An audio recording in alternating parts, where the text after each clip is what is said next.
കൂടാതെ ESIC registration ഇനി 5 ദിവസം മാത്രം. 10 തൊഴിലാളികൾ വരെയുള്ള സ്ഥാപനങ്ങൾക്ക് രജിസ്ട്രേഷൻ നിർബന്ധമാണ്.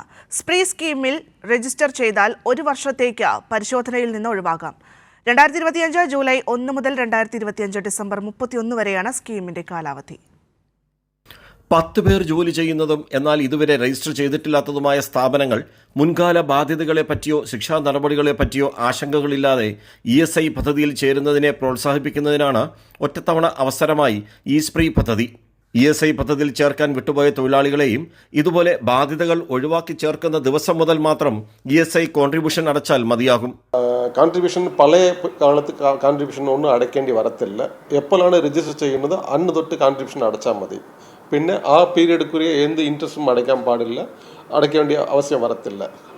ഡേറ്റ് ഓഫ് രജിസ്ട്രേഷനാണ് ഇവിടെ ഇമ്പോർട്ടൻറ്റ്. ഏത് രജിസ്ട്രേഷൻ ഡേറ്റ് പറയുന്നോ ആ ഡേറ്റ് തൊട്ടാണ് അവർ കോൺട്രിബ്യൂഷൻ അടയ്ക്കേണ്ടത്.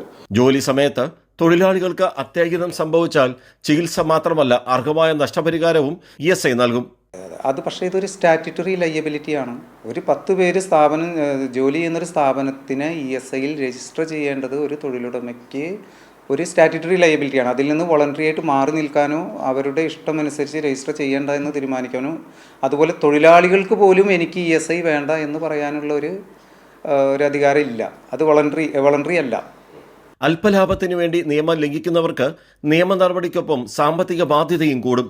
സ്ഥിരം തൊഴിലാളികൾ, താൽക്കാലിക തൊഴിലാളികൾ, കരാർ തൊഴിലാളികളും ESI പദ്ധതിയുടെ പരിധിയിൽ വരും. രാജ്കുമാർ, കൈരളി ന്യൂസ്, കൊല്ലം.